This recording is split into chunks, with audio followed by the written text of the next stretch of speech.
We are here today to protect our state and our country. This facility is designed to hold the worst of the worst criminal illegal aliens.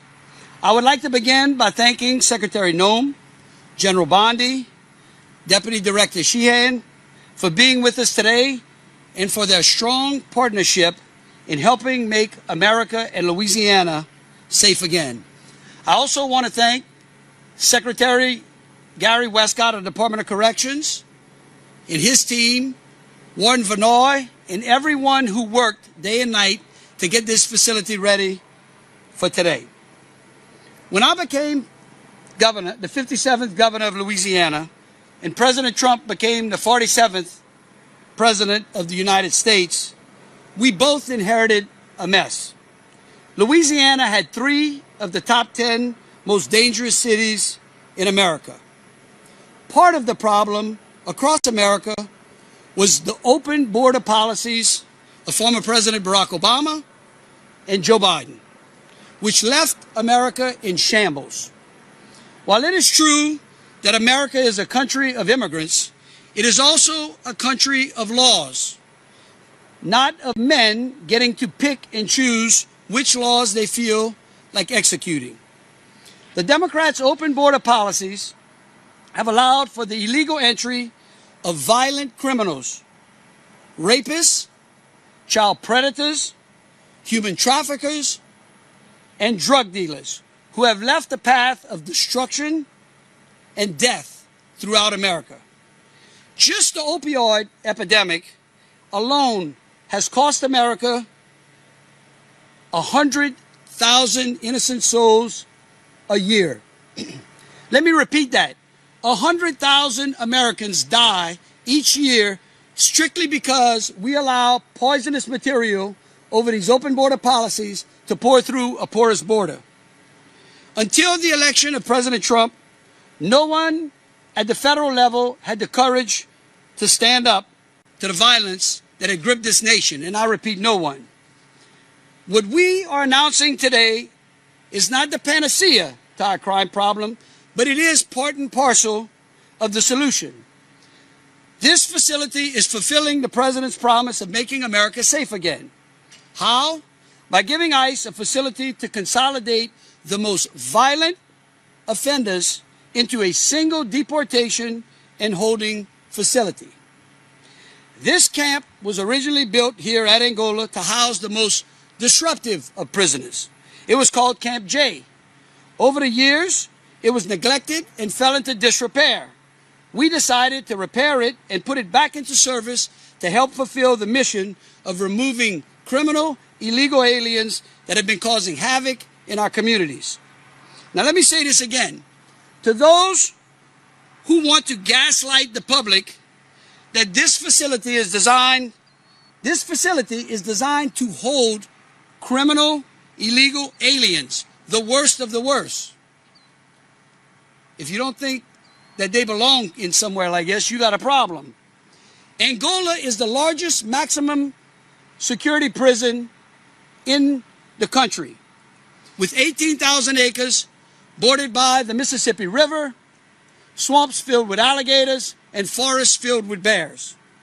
Nobody really wants to leave the place. The idea is to consolidate the worst of the worst criminal illegal aliens, gang members, rapists, drug dealers, human smugglers that have no place in this country. For those of you who don't know, I'm a former law enforcement officer. I actually worked in a jail. The idea is to prevent those worst of the worst criminal illegal aliens from continuing their criminal activities inside a criminal civil population. By congregating them here, we actually secure America. This camp will hold 208 criminal illegal aliens by mid-September, 51 of whom are here today. And we will have the capacity to hold over 400 in the next few months. Now, I know you all in the media will attempt to have a field day with this facility, and you will try to find everything wrong with our operation in an effort to make those who broke the law in some of the most violent ways victims. I want you to know that that path only continues to lead us to the hug-a-thug policies that handcuff our police instead of the criminals and have led to the violence across this country. However, I would ask the media, I would plead with you all, why don't you focus on the real victims, like the young boys who were molested in Kenner, Louisiana by an illegal from Honduras, or the 13-year-old little girl who was kidnapped and raped last year. Or how about Mark Dean, a 48-year-old WGNO TV producer who was killed due to the reckless driving of another illegal.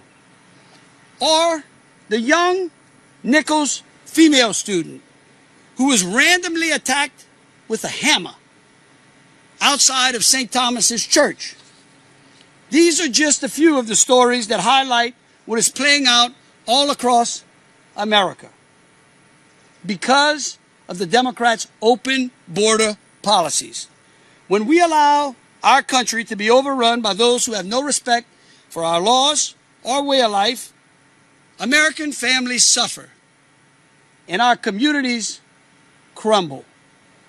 I have said countless times that I don't know anyone who has a house without a front door. And so you don't have a country without borders.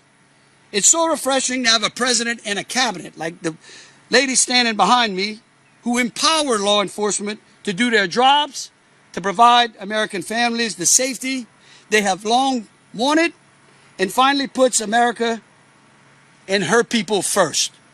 That is why today I'm proud to stand alongside Secretary Noem, General Bondi, Deputy Director Sheehan, as we announce the opening of the Louisiana Lockup, which will house the worst of the worst illegal criminal aliens.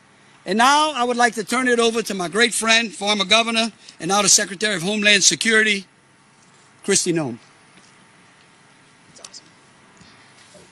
Governor Jeff Landry, Republican Louisiana, spoke at the launch of Louisiana Lockup, a facility designed to detain what he described as the most violent criminal illegal immigrants. Standing alongside Secretary Kristi Noem, General Pam Bondi, and Deputy Director Sheehan, he praised their partnership in what he called the effort to make both Louisiana and the country safer.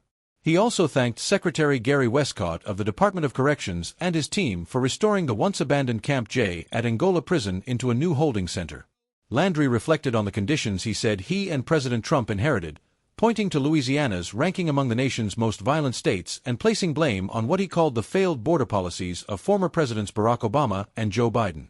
He argued that open borders had allowed in violent criminals, drug dealers, human traffickers, and child predators, tying them to rising crime and America's opioid epidemic. He said the renovated facility fulfills Trump's promise to strengthen public safety by giving Immigration and Customs Enforcement, ICE, a secure site to consolidate and remove offenders. Angola, the state's maximum security prison, was described as a fitting location due to its size, isolation, and history of housing dangerous prisoners. Landry stressed that the site is not meant for general immigration detainees, but specifically for those he labeled the worst of the worst. He said the lockup would hold 28 detainees by mid-September, with capacity expanding to more than 400 within months. He also pushed back against anticipated criticism from the press, accusing reporters of portraying criminals as victims. Instead, he urged attention to what he called the true victims, citing examples of children and local residents harmed in violent crimes committed by undocumented immigrants. Calling border security essential to national safety, Landry compared it to having a front door on a home. He closed by praising Trump's administration for supporting law enforcement and claimed the opening of Louisiana Lockup was a step toward protecting families and putting the country first.